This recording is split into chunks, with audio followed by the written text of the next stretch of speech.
Bien, tengan ustedes muy buenas noches. A nombre de la Fundación Action Center Bolivia, tenemos el agrado de darles la más cordial bienvenida a la conferencia del tercer ciclo que hemos denominado Juntos Podemos. Esta noche tendremos el tema Los hijos y el linaje. Tengo el grato placer de presentar a los hermanos María Isabel Thompson e Isaac, que van a tener a su cargo dicha conferencia durante esta noche y mañana. María Isabel Thompson es licenciada en psicología, tiene un diplomado en educación superior, diplomado en neuroeducación. En su ámbito de experiencia ha desarrollado varios proyectos sociales, evaluación, diagnóstico e intervención psicopedagógica, tanto en la educación inicial, primaria y secundaria, y también educación al aire libre con programas de recreación y valores. A continuación vamos a presentar a Isaac Thompson Meave, de formación ingeniero ambiental, diplomado en seguridad industrial. En los ámbitos de experiencia se ha desarrollado en la implementación de sistemas de gestión integrados, coordinador y supervisión de proyectos, profesor de valores en nivel secundario y profesor de filosofía en nivel secundario. Queremos dar la más cordial bienvenida a nuestros conferencistas invitados. Queridos María Isabel e Isaac, los dejamos con el público. Adelante, por favor. Muchísimas gracias. Buenas noches. Muchas gracias por la presentación y es un gusto estar con ustedes esta noche. Muy bien, como ya saben ustedes, el tema es los hijos y el linaje. Y es un tema que nos ha tocado mucho a lo largo de nuestras vidas, ¿no? Porque habla acerca de identidad, de lo que somos. Y bueno, es muy importante entender eso, ¿no? ¿Quiénes somos? ¿De dónde venimos? Y esto va a marcar el rumbo que tomen nuestras vidas, y no solo nuestras vidas, sino la de nuestros descendientes. Entonces, es por eso que hemos decidido hablar acerca de este tema, ¿no? Entonces, tanto Isaac como yo vamos a hablar, y vamos a presentarles un poquito el contexto primero, y luego ya vamos a hablar un poco más en profundidad acerca de linaje, ¿no? Así es. Bueno, muchas gracias. Esperamos su atención. Toda pregunta luego va a ser muy bienvenida. Y bueno, mi hermana va a comenzar. Vamos a hablar hoy día, viernes, acerca de qué es linaje y por qué es tan importante para la humanidad. Porque en todas las culturas es importante conocer el linaje, ¿no? Y también vamos a hablar acerca de por qué el deseo de trascendencia, ¿no? Porque, como hemos dicho, ya en todas las culturas se ve ese deseo de querer ir más allá de la propia existencia, de alguna manera dejar la huella, digamos, ¿no? Entonces, necesitamos comprender el por qué este deseo tan profundo. Y mañana vamos a explicar cuál es la conexión entre la pregunta filosófica del origen, o sea, de dónde venimos, y el linaje del que se habla en Isaías 53:10. Y también vamos a hablar mañana de cuáles son las implicaciones del linaje al que pertenecemos. Muy bien. Y con esto queremos establecer la importancia del linaje en la vida práctica, ¿no? Y el sentido que le da a la misma. Muy bien, entonces vamos a empezar definiendo, dando un diccionario simple. ¿Qué es linaje? Bueno, es ascendencia o descendencia de una familia especialmente noble. ¿Sí? Antes, como ustedes pueden ver en la foto, se tenía todo un registro minucioso acerca de quiénes eran los antepasados, porque especialmente en la cultura de Europa era muy importante mostrar que tenías una ascendencia, digamos, un abolengo, ¿no? Porque eso te daba un cierto prestigio de por sí. No, digamos, decir soy hijo de tal o soy de tal familia, de por sí ya decía mucho de quién eras, tanto para bien como para mal. Entonces, los que tal vez no tenían un muy buen linaje trataban de buscar de alguna manera conectar con alguien que tuviera un buen linaje, ¿no? Para que así, digamos, como que se limpie un poquito su nombre. Y también hubo casos, como por ejemplo de el cantar del mío Cid, todos hemos escuchado, que ahí el Cid, digamos, no era primero lo que dice todo el romance, pero él lucha para volverse una persona así, ¿no ve? Un noble de honor, alguien que combatía, alguien que defendía. Ah, bueno, entonces él fue el primero de un linaje, ¿no? Entonces, es muy interesante la historia de cómo la identidad determinaba tu futuro prácticamente, ¿no? Y cómo algunas personas han luchado para cambiar su linaje, ¿no? Entonces, es algo muy, muy importante. Ahora, también linaje quiere decir clase o condición de una cosa, ¿no? Como herencia, sucesión, árbol genealógico, todo eso implica linaje, ¿no? Es por eso que comentábamos con Isaac, ¿no? En base a lo que habíamos investigado, linaje no solamente es algo sanguíneo, sino también es algo espiritual, es algo muy importante en lo espiritual, pero no solamente, digamos, en la fe cristiana, sino también, por ejemplo, en la brujería, ¿no? Y uno dice, oh, pero ¿y esto? Es que sí, porque importa mucho qué te han heredado los que te antecedieron para lo que eres, y eso en lo espiritual, ¿no? Entonces vemos que es algo muy, muy importante conocer de dónde venimos para saber por qué somos como somos y qué es lo que podemos llegar a ser más o menos, ¿no?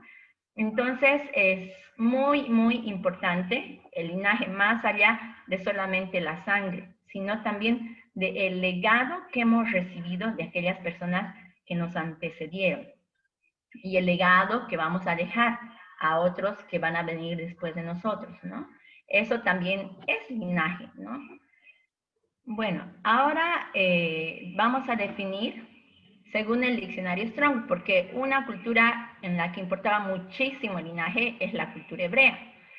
Y bueno, ustedes saben que para los judíos era muy, muy importante saber de qué tribu eran, de qué familia eran, ¿no? Y era tan, pero tan importante que cuando fueron quitados de su tierra, llevados a un lugar desconocido y luego volvieron, aquellos que no sabían de qué linaje eran, por algún motivo tal vez no lograron guardar la identidad de sus antecesores en la tierra donde fueron llevados, ¿no ve? Por algún motivo no lograron guardar ese legado, recordar quiénes eran sus padres, quiénes eran sus abuelos. Cuando volvieron, fueron excluidos de la casa de Dios. Y eso era básicamente como ser excluidos de la vida, porque el núcleo de la cultura hebrea era la casa de Dios. Todo giraba alrededor de eso. Entonces era sumamente importante para ellos saber quiénes eran sus antecedentes, de dónde venían, cuál era su familia. Y por eso hemos tomado esta definición del diccionario Strong para saber un poquito más en profundidad qué significaba para ellos linaje, ¿no? Y bueno, primero, sí, era familia, círculo de parientes, una clase, una especie, ordenar, clasificar, ¿no ves? Por ejemplo, estos son de la tribu de Judá, estos son de la tribu de Rubén. Era para organizarse, ¿no ves? En función a vínculos sanguíneos, ¿sí? Conexión familiar de individuos, tribus, pero también implicaba conexión con la divinidad. ¿Por qué? Porque Abraham, que era el primero, digamos, del linaje de todo el pueblo hebreo, él había sido escogido por Dios, ¿no? Entonces, tenía un vínculo, un pacto con Dios. Entonces, ese pacto era con él y sus descendientes. Entonces, era muy importante el concepto de linaje, porque en el linaje estaba el pacto con Dios. Por eso dice conexión con la divinidad, ¿no? Y claro, en un sentido más amplio, ya linaje quería decir pueblo y nación, ¿no? Somos del linaje de Abraham, entonces somos del pueblo de Abraham, somos de la nación de Abraham, ¿no? Y lo decían con orgullo.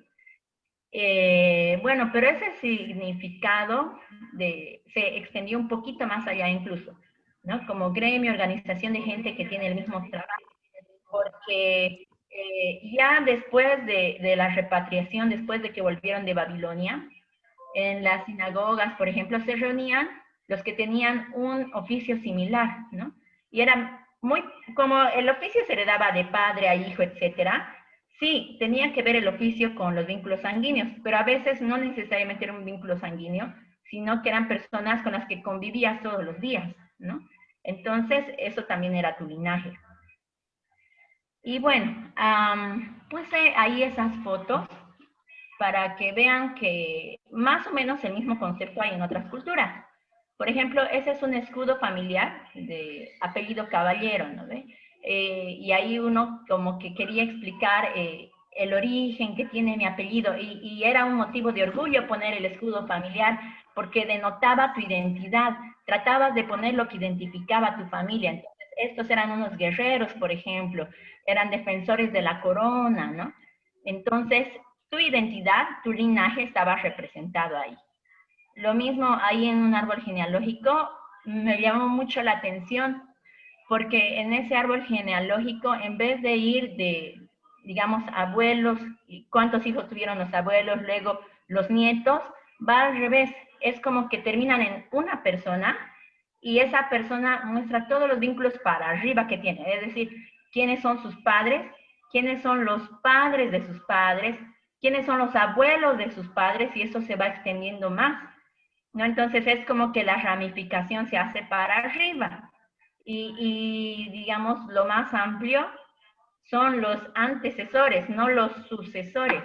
Entonces, ese es un ejemplo de cómo se puede mostrar linaje extensamente para abajo, claro, quiénes son mis descendientes, pero también para arriba, para saber de dónde vengo, ¿no? Entonces, por ejemplo, ese es de una familia Costa Línea, si no me equivoco, pero muestra aquí, Costa López, muestra quiénes eran todos los que vinieron antes de ellos, ¿no? Y ahora vamos a dar un pantallazo y decir, de acuerdo a diferentes culturas, qué se entendía por linaje.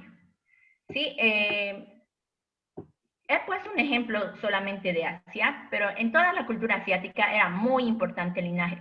Tan importante que no se decía nombre y apellido, no se dice nombre y apellido como en nuestra cultura occidental, sino es al revés, es el apellido y el nombre.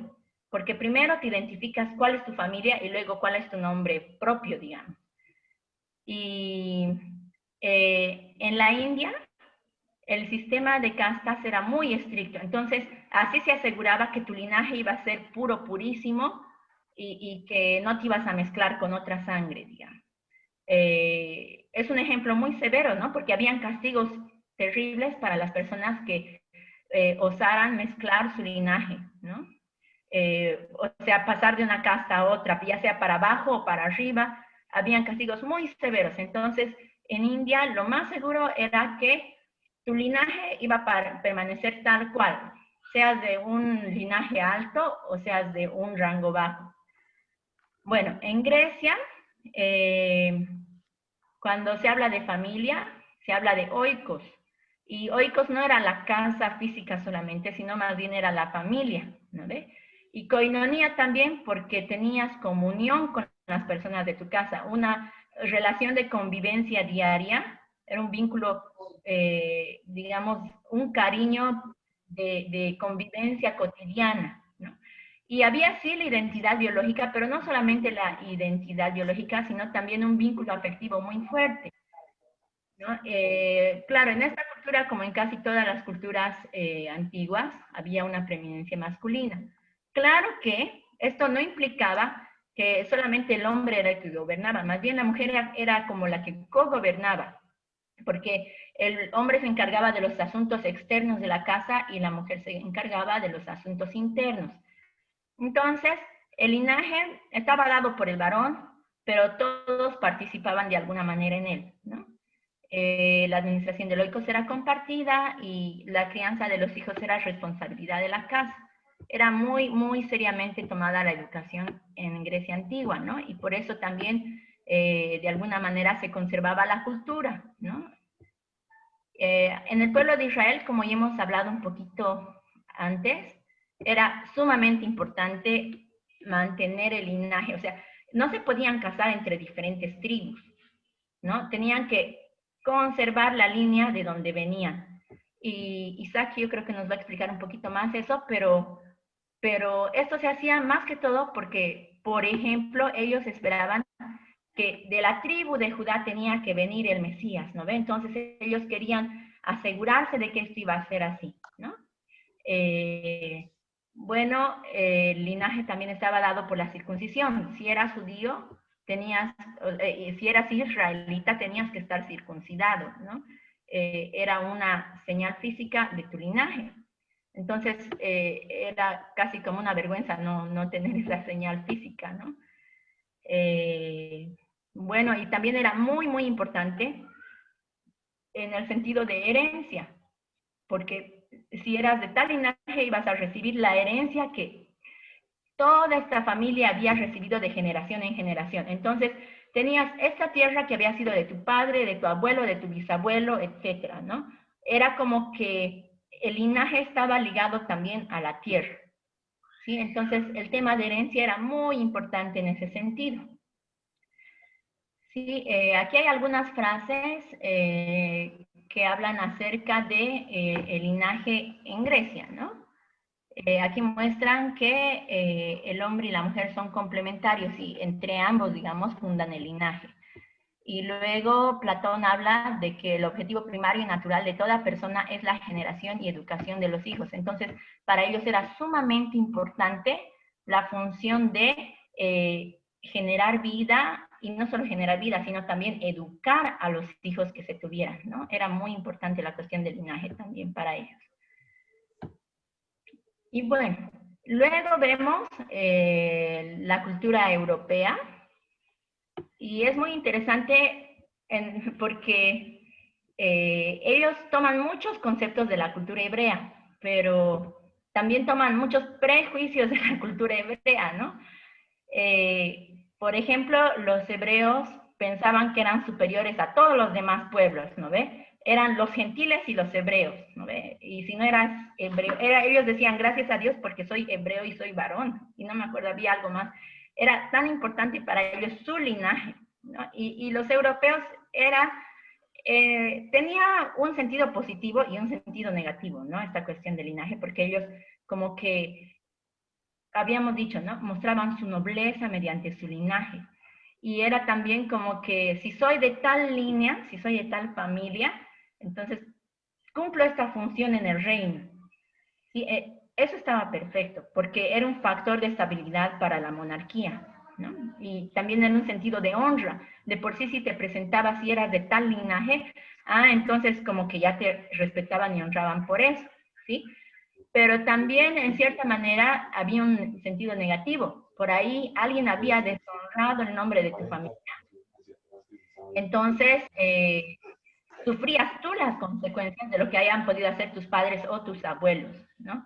Entonces, era como que ya había un estigma sobre ti. Bueno, para ser de un cierto linaje había que tener un parentesco de hasta 3er grado, tener un escudo de armas, conocer los actos y obras de tu linaje y tener archivos históricos de tu familia. Era muy importante eso. Entonces tú tenías un montón de papeles, escudos y objetos familiares, el ajuar de tu familia, y lo conservabas muy bien para mostrar de dónde venías, ¿no?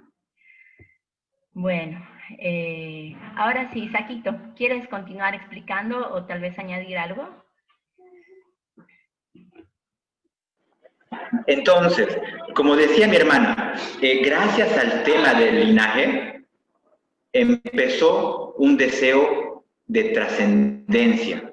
Ese deseo de hacer prosperar la casa de mi padre, que el prestigio de la casa de mis padres sea eterno. Y eso lo vemos, más allá lo vamos a ver en muchas culturas. Pero, ¿qué es trascendencia? De acuerdo a la RAE, la trascendencia, la definición filosófica de trascendencia, es aquello que está más allá de los límites naturales. ¿Qué entendemos por los límites naturales? La muerte. Entonces, es el deseo de poder permanecer aún a pesar de la muerte. Trascendentes, de acuerdo a las definiciones de Oxford, que trasciende, pero tienen una pequeña observación ahí. Para los creyentes, el valor moral tiene una dimensión trascendente que rebasa la voluntad de la persona. ¿Dónde yo puedo ver esto? Isaías 55, 8 y 9 dice, porque mis pensamientos no son vuestros pensamientos, ni vuestros caminos mis caminos, declara el Señor. Porque como son los cielos más altos que la tierra, así mis caminos son más altos que vuestros caminos, y mis pensamientos más que vuestros pensamientos. Entonces, en esta trascendencia tenemos dos opciones. O mi deseo de ir más allá de la muerte, o la realidad de que hay un valor moral, una verdad moral por encima inclusive de mi voluntad. Entonces, trascendencia. A mí me gustó mucho una definición de Tomás de Aquino. Tomás de Aquino decía que la trascendencia empezaba por el deseo de la felicidad. Una vez yo empiezo a encontrar la felicidad, deseo que esta sea perfecta y por ende perdurable en el tiempo, que no termine. Entonces, todo lo que tiene entendimiento por naturaleza desea existir siempre. Un deseo propio de la naturaleza no puede ser un deseo vacío. Así que toda sustancia intelectual es incorruptible. Eso dijo Tomás de Aquino. Entonces, Mircea Eliade, para cerrar el círculo, no necesariamente es que estamos de acuerdo con todo lo que estamos mencionando aquí, pero es más o menos para dar un pantallazo acerca de todo lo que es trascendencia. ¿Qué es la capacidad de aprender, sino un aspecto de la eternidad? Entonces, puedo ver que la trascendencia es mi deseo de perdurar en la muerte, mi deseo de que la felicidad sea eterna, o mi deseo de que el conocimiento sea eterno, ¿no? Entonces,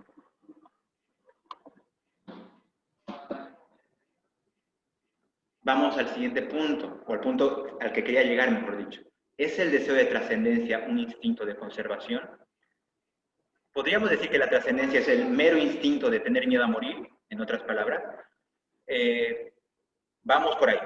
Irremediablemente el sentido de inmortalidad en la juventud, o la angustia o el miedo en la vejez, comprenden expresiones de la misma manifestación, la búsqueda de la conservación del ser, la preservación del individuo. ¿Será que es un mero miedo a morir, a perder la felicidad o a simplemente ser olvidado? La muerte, innombrable de verdad, constante, única y certeza absoluta de los momentos de conciencia, motor único de nuestros miedos, quizá el miedo mismo, peligrosidad e inminencia. La trascendencia entonces se busca como fin, mejor dicho, como continuación de la voluntad del individuo a través de los hijos, de los logros, de los objetivos, de las experiencias, del conocimiento o de la misma ignorancia, ¿no? Me impactó mucho Ambrose Bierce. Ambrose Bierce fue un escritor que vivió más o menos durante la Guerra Civil Norteamericana. Él era satírico, era demasiado satírico, entonces él escribió esta frase: un cobarde es una persona en la que el instinto de conservación aún funciona con normalidad, ¿no? Entonces él dice eso, o sea, tenemos ese deseo de no morir, tenemos ese deseo, y no necesariamente eso va a demostrar cobardía, ¿no? Es simplemente el miedo de perdurar en el tiempo. Ahora, primero vamos por Mark Twain. Mark Twain decía, el miedo a la muerte se deriva del miedo a la vida. Un hombre que vive plenamente está dispuesto a morir en cualquier momento. Si lo analizamos, esta es una concepción totalmente materialista. ¿Por qué? Porque el materialismo dice, lo que percibo con mis sentidos, entonces solamente eso importa, no mi esencia, sino lo que hago. Esto lo hemos visto en novelas, en películas, muchas expresiones culturales nos han metido esta idea. Vive plenamente cada día y haz que cada día valga, así no te arrepentirás mañana, y cosas así, frases como estas que nos hacen pensar que simplemente el hoy importa y cómo yo vivo hoy. ¿No? Pero me encantó esta frase de C.S. Lewis: el futuro es algo que a todos nos alcanza a razón de 60 minutos por hora. Haga lo que haga, sea quien sea. ¿Qué quiere decir esto? El final de mis días irremisiblemente va a llegar. Entonces, ¿con qué me quedo? ¿Es el deseo de trascendencia un instinto de conservación? ¿Es el deseo de que mi felicidad perdure por siempre, entonces quiero ser eterno? Como decía Tomás de Aquino, el deseo de trascendencia empieza en el deseo de felicidad. Entonces, quiero hacer un pequeño comentario aquí. Hay un libro que me gusta mucho, se llama La felicidad es una decisión. Es de Niels y Meyer, son los autores del libro. Ellos dicen que para alcanzar el punto un poco más allá, estamos convencidos de que muchas personas sí eligen la felicidad, ser felices. La razón para eso es que buscan paz interior y gozo, pero el problema es, ¿por qué no los alcanzan? Es porque buscan en los lugares equivocados, ¿no? Buscan la felicidad en el materialismo, ¿no? Tener poder, tener posición, tener riqueza, y buscan el gozo en promesas sexuales, eso lo vemos mucho hoy en día, pero terminan con placeres fugaces y decepciones amargas a largo plazo. Buscan la realización interna al obtener posición de poder en corporación, en el gobierno e incluso en sus propias familias por medio de ejercer un control excesivo, pero permanecen completamente insatisfechos. Esto lo vemos continuamente, conocemos estrellas de cine, políticos famosos y generalmente en las entrevistas cuando ellos hablan de sus intimidades, muchos dicen que ellos luchan constantemente con el deseo de suicidarse. Eso quiere decir que ni la riqueza ni el poder han logrado satisfacerlos por completo. Entonces, ¿de qué felicidad estamos hablando? ¿Qué tal si recurrimos a la Biblia? Salomón en Eclesiastés 2, y me encanta Eclesiastés 2, habla acerca, dice, me dije entonces, vamos pues, haré la prueba con los placeres y me daré la gran vida. Pero aún esto resultó absurdo. A la risa la considero locura en cuanto a los placeres, ¿para qué me sirven? Y podemos recorrer todo el capítulo y él va hablando primero del vino, de darse al vino, o sea, habla de los placeres de la vida. Y él, en el versículo 9, dice, me engrandecí en gran manera, más que todos los que me precedieron en Jerusalén. Además, la sabiduría permanecía conmigo. No le negué a mis ojos ningún deseo, ni privé a mi corazón de placer alguno. Mi corazón disfrutó de todos mis afanes. Solo esto saqué de tanto afanarme. Consideré luego todas mis obras y el trabajo que me había costado realizarlas y vi que todo era absurdo, un correr tras el viento y que ningún provecho se saca en esta vida. En esta vida, esa frase final, ningún provecho se saca en esta vida, la frase en esta vida es un hebraísmo que se traduce fuera de Dios. Entonces, todos los placeres por los que él había pasado eran en esta vida, eran fuera de Dios. ¿Y qué dice él? Fueron como un correr tras el viento. Fue algo completamente vacío. Quiero cerrar esto hablando acerca de Jack Higgins. Jack Higgins fue un escritor, un novelista inglés muy famoso, muy reconocido. Y en una entrevista a él le preguntaron qué cosa que sabe ahora le hubiera gustado saber cuando era joven. Y él respondió sin pestañear, me gustaría haber sabido entonces lo que ahora sé, que cuando se llega a la cima, ahí no hay nada. Entonces, el deseo de trascendencia no solamente es un miedo a la muerte o una búsqueda de la felicidad, sino el deseo de trascendencia el ser humano tiene la inclinación natural de dejar huella, legado, como decía mi hermano, un legado, y constituirse en un ejemplo o testimonio de otros, en especial con sus hijos o sus seres próximos. Si bien no es un comportamiento corriente en nuestros días gracias al secularismo, más abajo voy a hablar acerca de estas corrientes filosóficas. El secularismo es una corriente filosófica que me habla acerca de un sistema cerrado. El mundo como un sistema cerrado, todo dentro del mundo, nada fuera de él. ¿Qué quiere decir eso? Yo vivo aquí. Una vez termine mi vida aquí, no hay nada después. Entonces, los que creen en el secularismo o los que están de acuerdo con esta corriente filosófica, viven su vida como cuando muera, todo terminó, entonces aquí puedo hacer lo que me dé la gana. ¿No? Entonces, pero más allá de eso, todos, al menos una vez en su vida, sin distinción de clase, etnia o circunstancias de la vida, tratan de dejar huella. Y aquí me encanta algo que dijo C.S. Lewis. Si encuentro en mí mismo un deseo que ninguna experiencia en este mundo puede satisfacer, la explicación más probable es que estoy hecho para otro mundo, sobrenatural y eterno.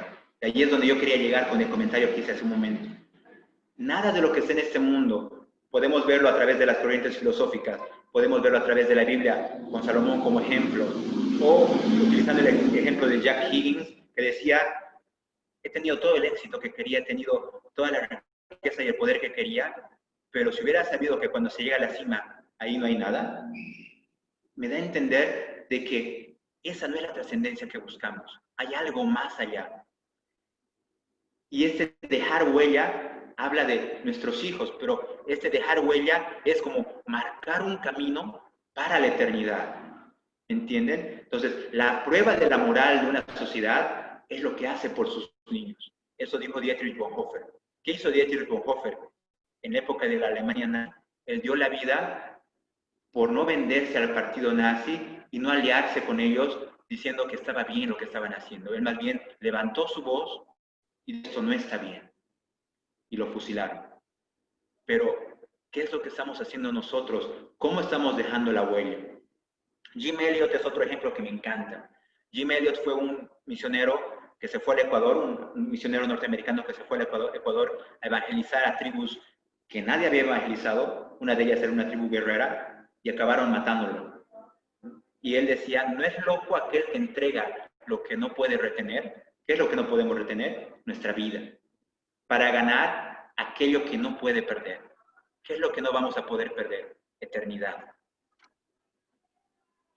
Entonces, esta es la parte un poco más triste de todo, porque las manifestaciones culturales del deseo de trascendencia, podemos ir recorriendo la historia como hizo desde Grecia. La libertad consiste en ser dueños de la propia vida. Esto dijo Platón. ¿Qué buscaban los griegos?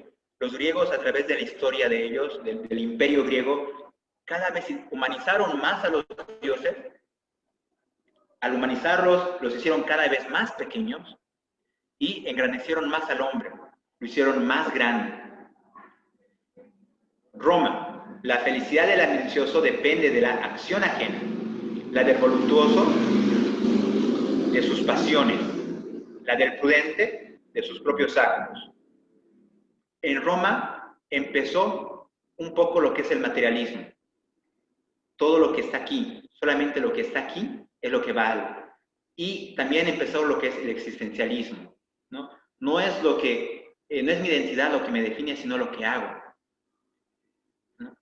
China, diferentes en la vida, los hombres somos semejantes en la muerte. La forma de ver la trascendencia de los chinos era una forma demasiado triste, hasta hoy en día, demasiado deprimente. El tema de la reencarnación, el tema de ir perfeccionándome a través de mis vidas y esas cuestiones, hacen que la vida sea un sinsentido en esta tierra. Los judíos actuales inclusive siguen esperando al Mesías. Ora como si todo dependiera de Dios, actúa como si todo dependiera de ti. Los judíos se apoyan mucho en la ley y buscan cumplir la ley al pie de la letra para poder agradar a Dios, porque eso les va a garantizar la aprobación de Dios y el acceso al cielo. Entonces, constantemente ellos viven en base a las tradiciones, ¿no? Los judíos son mucho de tradiciones. Y los musulmanes, esto está escrito en el Corán, ¿no? Un hombre para poder escribir un libro, sembrar un árbol y tener un primogénito.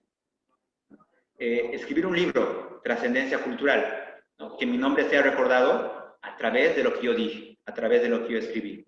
Sembrar un árbol, trascendencia en lo natural, ¿no? Si yo planto un árbol, la gente se va a acordar de que yo planté ese árbol. Y tener un primogénito, ¿no?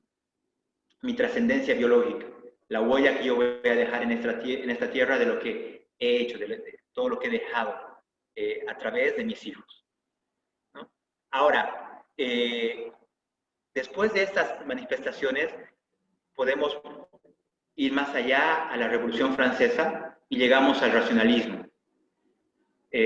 El racionalismo fue un movimiento que nació después de la Inquisición y que trató de borrar a Dios, ¿no? Esto el materialismo lo consiguió, el naturalismo fue lo que lo finalizó.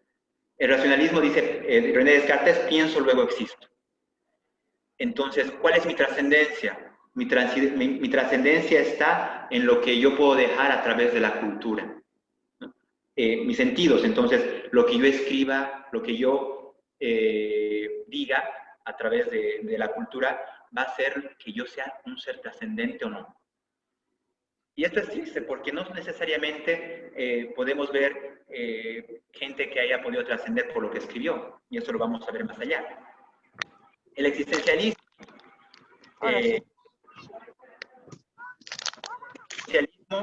habla de lo que no entré con audio. no es tu identidad lo que define lo que haces, sino lo que haces lo que define quién eres. La existencia precede la esencia. Lo que haces define en esencia quién eres.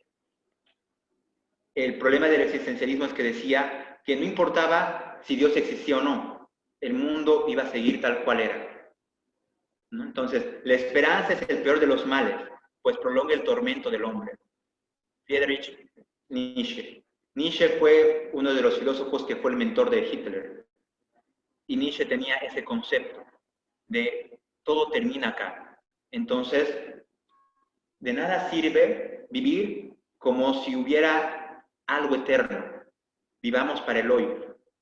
Entonces, en otras palabras, ¿cuál fue la solución final que Hitler buscaba al querer borrar a los judíos? Los judíos fueron los que nos entregaron la moral trascendente y nos dieron el concepto de eternidad. Entonces, Hitler decía, no existe la eternidad, todo termina aquí. Entonces, la solución final era querer borrar eso. El naturalismo era una espera sin esperanza, con la certeza de que la muerte no perdonaría. Émile Zola. El naturalismo es una de las corrientes filosóficas que tenemos hoy en día. Es la madre, por así decirlo, de la ideología de género.